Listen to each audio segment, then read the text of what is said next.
You know what? I'm actually a little bit worried about like Avalanche because a lot of these decks do actually go for like sort of like trolley Avalanche opportunities.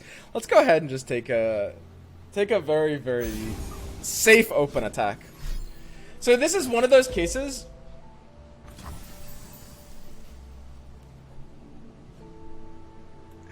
Who runs Death Lotus, dude? Who is this guy? What? He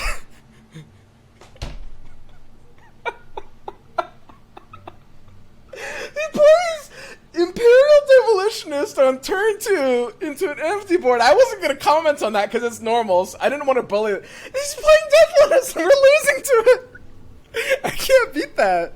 So I still am not sure how I feel about some of the things in this deck like Fuzzy Caretaker or Key Guardian. Let's play it a little bit more. This is one that's going to be fast to refine. That's one of the nice things about this. That it's like a quick deck to refine. Cut the Shen, honestly. You might be right. I need to play this a bit more, but I'm really thinking about cutting the Shen. Shen's really not doing that much. But yeah, 3 Flower Childs I think is kind of a no-brainer here. Like I said, it was just pointless. Netflix champion. Callista Elise. Alright. I mean, I really need early drops, man. Am I supposed to kick Lulu out of hands like this? I think I am. I think it's kind of a bait to keep Lulu in. Like, she's nice, but if I need early drops, I need early drops. And double drawing Lulu kind of sucks. I think I would do this. Why would Tarek Lulu be bad?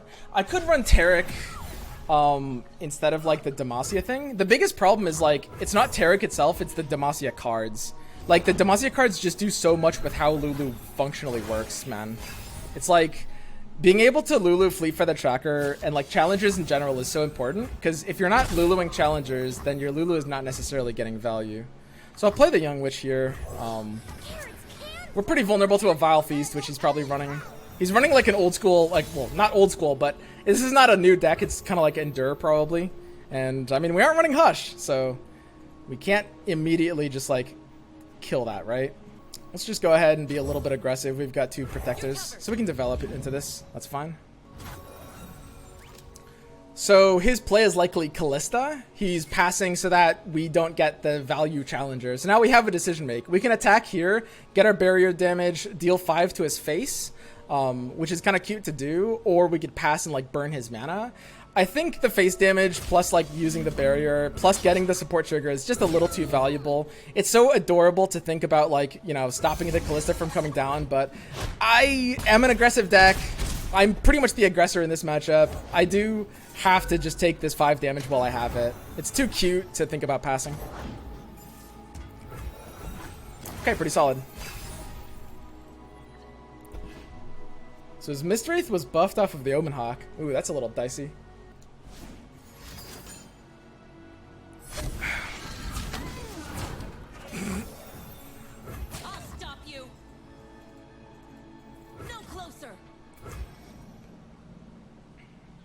I mean, I just take the damage, right? That looks good. Sweet. I mean, I'll just kill the Bark Beast for free. Easy.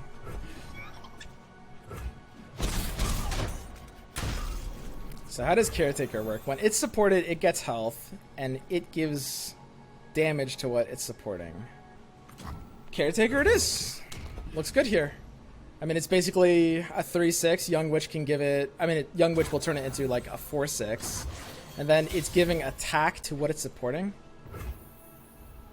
Man, I wonder if that's actually good. That might just be sort of awful, actually. Okay, so Blinding Assault can be used with Brightsteel Protector. We do want to develop into our attacks because we've got challengers, so we never really want to be thinking about open attacking. If we Blinding Assault plus Brightsteel Protector, that also gives us the ability to save mana for single combat, so this just looks like a very easy value play. Super easy turn here.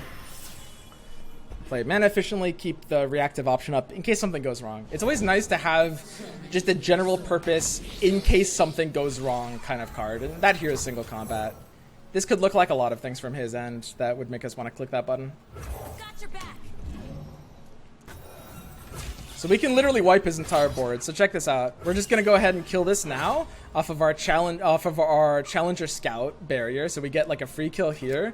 Then what we're gonna do is we're gonna Young Witch the Fleet Feather Tracker into the 3 while simultaneously using Caretaker. So it's Young Witch into Tracker. This gives it quick attack.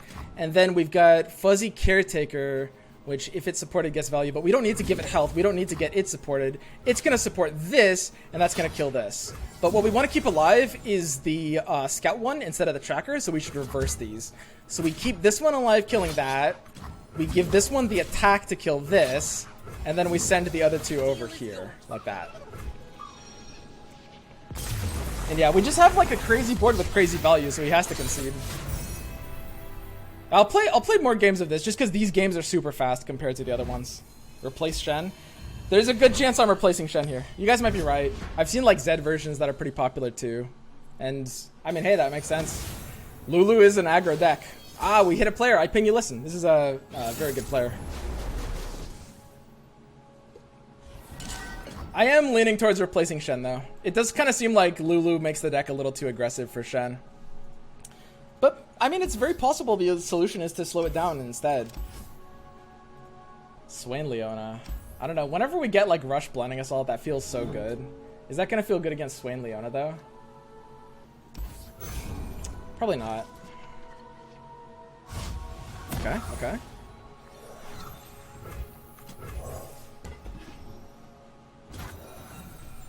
So Swain Leona is a very powerful deck. This is like a slow control deck. We're definitely gonna need to like bash him down super early, or we will lose fast if we like don't kill him by a certain turn. Yeah, he gets free damage in here. That's totally fine.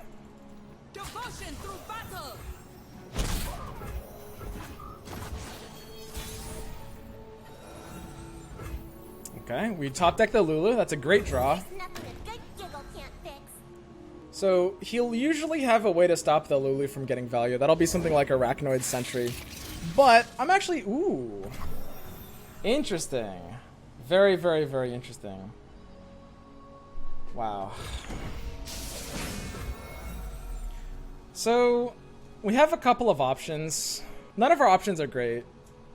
The Lulu does want to survive. I think it's pretty important to keep the Lulu up. Okay, so we misplayed that.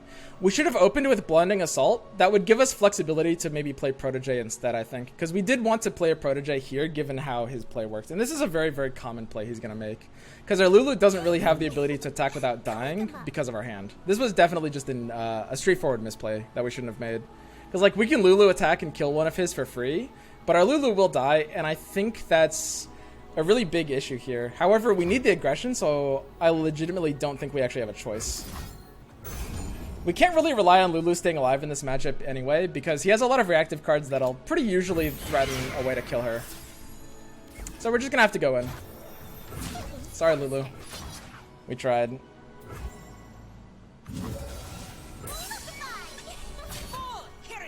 But this is kind of like one of the important things to realize. Just one of the fundamentals is just as simple as, you know, we're the aggressor. We are on a clock here. We really can't be like skipping attacks like this because that's his win condition. He wants this game to get extended. So as unfortunate as it is, his deck is usually going to have a way to kill Lulu. She's probably not going to be able to stay alive to level up. We just kind of have to get the value we can out of her there. Sadly enough. Shen looks pretty great here. I'm not going to lie. The question is, do I want to be open attacking on turn 5? Because there is a consideration to try a little bit of a different approach. But yeah, let's go for Shen here. So now the question is, and this is a bit, whoa. So he's taking an attack here. This attack telegraphs basically one thing, which is Ravenous Flock. He's basically saying, like, Ravenous Flock is the Noxus 1 mana that deals 4 to a damaged unit. So he's getting a free attack here. I can't block with Shen because if he has the Ravenous Flock, then, you know, my Shen just dies for free. The funny thing about the situation is that this isn't a read on Flock. This is what we call a bluff spot. There's no reason to think he has Flock in his hand based on him doing this, but we still can't block it. It's a bluffable spot. No matter what his hand state is, he would take that attack because he knows that we can't risk blocking, right? We have equivalent information there, and this is the kind of thing that you want to take a bluff for. Bluffing is not really a game of like, oh, does he randomly do this? It's something that you do in a situation where you know the opponent can't do anything about it. So, could be Flock, could be not, who knows? Okay, so what we want to do now is like decide whether we're developing into this attack or not, right? Like, what are we afraid about at slow speed? What are we afraid about at fast speed? Like, I do want to get more value out of this attack, and we do have challengers as a great way of doing that. So what's he going to punish us with, like, slow speed development? A really common thing is Leona. He'll basically Leona and stun out our big boy, right? Leona will come down and stun Shen because Shen's our strongest. How okay with that are we, if that were to happen? We're pretty much not okay with that. We're pretty much not okay with that. Can we beat those hands? I think our best bet is to take the open attack that we have, which is pretty sad. It's not great.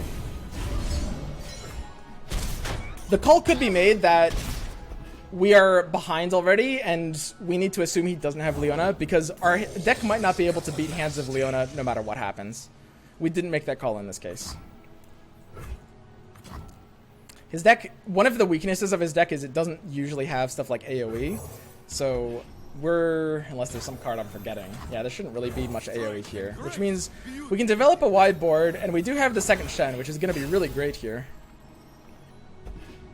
And the Shen levels off of Protector plus second Shen, which is sweet. Okay, so we're just going to play Genevieve into our attack next turn. Pretty straightforward. As it had to be. So it's just Shen here and, you know, no final play. Are we okay on a pass? We're not actually okay if we both pass here, because we need 5 units. So we'll play the Shen first. And then next turn, we're just going to open Genevieve into our attack. So what that's going to mean is we actually can't play another card here because we need the board space. Otherwise, I would have played Blinding Assault or Protector. But it's the Genevieve play here. And we need to basically, we don't need to win this turn, but we need to basically start the closeout. Like, we need to set him up for the win next turn. We're going to have 2 more attacks, basically. This is our second to last attack we're getting before we've lost the game. And we need to make the absolute most out of this opportunity, basically. So what we can do a few things here. We can take this kind of like the scout attack. The scout attack's pretty free. It's pretty easy. And that allows us to like get in additional attack value later. We are able to develop even a Green Glade Caretaker, or if we want to, a Blinding Assault, which is kind of nice. Alternatively, we could decide that there's just not enough value off of like doubling up an attack like this, and we should basically swing in now. And I think that's the better direction. I think we do actually just have to swing in now is going to be our best bet. We don't really have great supports here. But basically, we can go ahead and do this. We can make sure that this is ineffective and just drag this with something inconsequential like that, right? So it's a solid attack. We're dealing a lot of damage, and I don't want to give him any more value to his other cards. So we're just in, right? It's like, and this is one of the most important things to understand. The scout attack looks free, right? Here's the problem, which is we're just giving him another action. I cannot afford to give him more actions, right? I just need to get my attack in while I can, because our win condition at this point is to brick out all of his development response cards. Those being Leona, those being Arachnoid Sentry. So I'm committing to do this here, and then I'm committing to open attack on turn 9. And keep in mind, that's my last chance. Turn 9 is my last attack I'm getting before we basically lose the game, I think. Doesn't really matter developing anything here. We don't need to be mana efficient with this hand. We just play reactively, because why not? We'll follow you to the edge of daybreak. So he's got some pretty big beef, which is scary. He's got Challenger Overwhelm, and we really don't want to let that happen. So he can challenge whatever he wants. We don't have any reactivity here. If he challenges something like Shen, am I sad about that? I don't really need Shen. What I need is challengers. What I need is ways to close out the game. So what I could do instead is just like play the Caretaker so that when his challenge happens, we can like get a Protector. Or I can maybe save my 5/5. But the 5/5 I don't think will matter here. I think I will just play the Caretaker. I mean, none of our plays I think really help here. His Challenger will just get value no matter what happens. He's just going to pick off whatever he wants. And it's staying alive as a blocker doesn't really end up mattering that much either. We will not suffer. Man. Well, this is interesting. It means a few things. He's got a really wide board, which means, A, it's going to be really hard for us to kill him next turn, but it's actually very possible that because of like his hand, it looks like we actually have one more attack than we thought to actually be able to close out the game. Because his hand is like low value non-stabilizers. Just taking an attack like this. Am I really worried if he kills this Genevieve though? What can he get in for value? What kind of trick is he on that he takes that attack? I mean, this feels fine. Flock still? Just looking to enable Flock. But I don't think Flock really makes that much of a difference here. It's like, his Flock is getting, I think, kind of the same amount of value. Maybe his deck is just really, really slow. Maybe I actually just don't let him Flock here. We'll do this.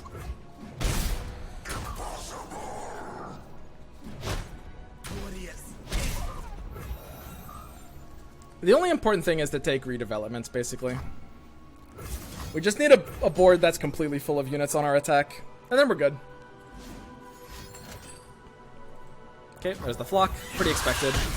There's a good chance he's got a second Flock, by the way. Which will kill our Protege if he does. I guess I was supposed to open with Bright Steel Protector, if that was the case. And I think we're just going aggressive. I think that's our best bet. We just force the open attack next turn. Got your back. And just hope that's enough. So it looks kind of weird doing a barrier like that, but we kind of know we have to open attack because Arachnoid Sentry and Leona mess us up with a stun. So I think open attacking is like super, super imperative here. Our only objective is to just make sure that we're kind of like killing everything we can. Here we can go ahead and sacrifice the tracker instead of this. And then just attack with these three. And these three should be enough of like an overwhelm to him that it's going to be kind of hard for him to survive. And if he survives, we still have like Young Witch as well, which is, I mean, it's one elusive damage, but its health is so low that it matters.